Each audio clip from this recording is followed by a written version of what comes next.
All right, so finding area with parametrics. Let's remind ourselves how we found area with normal functions. I guess if we had a function like this and we wanted to find the area from a to b, we would, what would we do? Well, we integrate from a to b and we'd multiply by y dx. Because each of those is y times dx is, well, y is the height of a little, if you think about a little rectangle here, y was the height and dx was the width. And we're just summing those up over the interval. So with parametric, you can just make the substitutions, just like we did so many times. With u substitutions, we can make parametric substitutions. So we'll have x as it will be a function of t, and y will be a function of t, and so if you have x equals x of t, then dx dt is equal to x prime of t, and so that therefore dx is equal to x prime of t times dt, and y is equal to y of t. So what you could do is you could integrate then from, well, wherever this is, t equals t sub 1 to t equals t sub 2. Let's say that it's at t sub 1's at a and t sub 2's at b. You can integrate from t sub 1 to t sub 2 of y of t times x prime of t dt. And that's because what we have here is this is the y and this is the dx. All right, now let's look at an example that's kind of an interesting example. All right, I want to look at this parametric. X equals t squared and y equals t plus 4. So if we eliminate the parameter, we can solve for t in the second equation, the y equation. Say t is equal to y minus 4, and then sub that in. So x equals y minus 4 squared, or y is equal to plus or minus root x plus 4. So just the equation as a x in terms of y, or y in terms of x. And its graph, hold on a second, its graph is going to look like this. All right, so here it is. It's a sideways parabola that's just shifted up 4. And so first thing I want to do is to think about the area underneath, because this is square root of x plus 4, and this is the negative square root of x plus 4. And first I want to consider just the area underneath the top curve, the square root of x plus 4. From x equals 0 to x equals 9. So,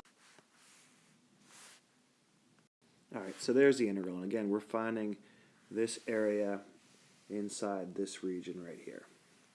And it's going to be 54, which shouldn't be too surprising. Now let's look at the parametric integral. And one thing to look at is at this point right here, at this point right here, t equals 0. And at this point right here, t equals 3.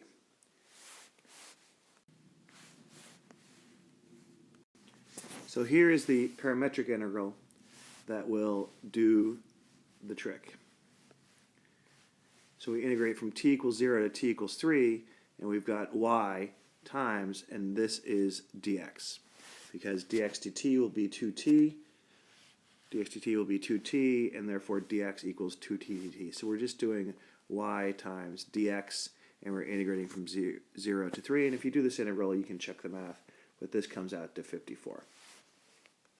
So you're probably wondering, why is this interesting, Mr. Ellison? Well, this one is not interesting, this part so far. But now I want to consider the area inside the parabola. If I only wanted to find the area inside the parabola, rather than just the area below the top half, from x equals 0 to x equals 3. Let's look at the area inside the parabola. Okay, so to find the area inside this parabola from x equals 0 to x equals 9, to the area inside here, we traditionally would have had two different ways of figuring it out. One was to integrate with respect to x and think of the two halves, the top half and the bottom half, and integrate from 0 to 9 and do the upper y value minus the bottom y value, which would give us the height of each little slice there, and then multiply that by dx, and then integrate that from 0 to 9, and you get 36. Likewise, we can integrate with respect to y, and y goes from 1 here up to 7 there, and we could think of our rectangles the other direction, in which case the height will be this y value, which is 9 minus, this x value 9 minus this x value, which is y minus 4 squared, and then times the height of the rectangle, which is a dy, and then integrate that from 1 to 7, and lo and behold, we also get 36. No big surprise. However, recall that before, when we did the area underneath the top curve, when we did the area inside this region here,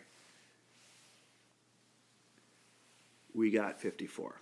The area inside the red area was 54. And we got that a couple different ways, but one way we got it was parametrically. We integrated from t equals 0 to t equals 3. So t equals 0 was right here, and t equals 3 was right here.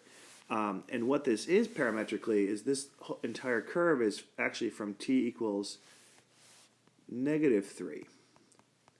So t equals -3, it's here, and then it goes on this journey, t equals -3 to t equals 0, and to t equals 3. So begs the question of what happens if you integrate from t equals -3 to t equals 0. So what's going on with this area right here? Well, one thing I could do is I could think about the integral from 0 to 9 of negative square root of x plus 4 times dx. And if I do that out, I'll get 18. And so, yeah, this kind of makes sense that I get 18 because the area under the top curve was 54. That area inside this blue region was 54. And then I could subtract this 18, which is the area inside the red region, and then I get my 36 as the area inside the parabola. And all is good. Well, this is the parametric equivalent here, because we got t equals -3 right here, and we've got t equals 0 here. Well, is it the parametric equivalent? I don't know if that's the right word, but I'm going from t equals -3 to t equals 0, and I've got y, and I've got my dx. And if I do this out, well, let's see, I've got 2t squared plus 8t dt from -3 to 0, pardon the handwriting, equals, and then I'll have 2/3 t cubed plus 4t squared, evaluated from -3 to 0. I plug in 0 and I get 0. I subtract, and then I plug in -3. I'm going to get negative 18. And then if I plug in -3 to the next part, I'll get plus 36, which when I simplify comes out to negative 18. Negative 18. So this integral here is equal to negative 18. But wait a minute. I thought it was 18. Well, so what's going on here? Well, that means this, that if I integrate from -3 to 0, I get negative 18. And if I integrate, keep going and integrate from 0 to 3, that's 54. Negative 18 plus 54, well, there's my 36. So, darn it. So if I integrate from -3 to 3 of t plus 4 times 2t dt. That comes out to my proper answer of 36. But what gives? Why is this working? Well, why is this negative 18? Well, it has to do with the way I'm moving. Because when I'm going from t equals negative 3, and this is a subtle thing, but when I'm going from t equals negative 3 to t equals 0, I am moving to the left, which means my dx is negative. So what I have here is this part here is negative and this y is positive. So that is why I'm getting a negative answer here. Because on that stretch, because t is negative, dt, time is moving forward. But since t is negative, 2t is negative, and 2t dt is negative. And what does all this? Well, this is dx. dx is negative on that stretch. Y was positive on that stretch. But so this product here was a negative product on that stretch.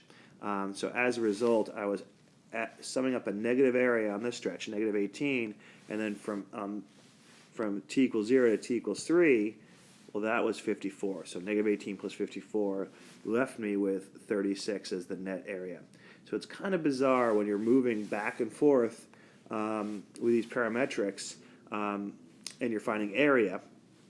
It's something that is unexpected, but once you see what's going on, it hopefully makes some sense of why you had a negative, quote, area when you're integrating along a positive stretch of time.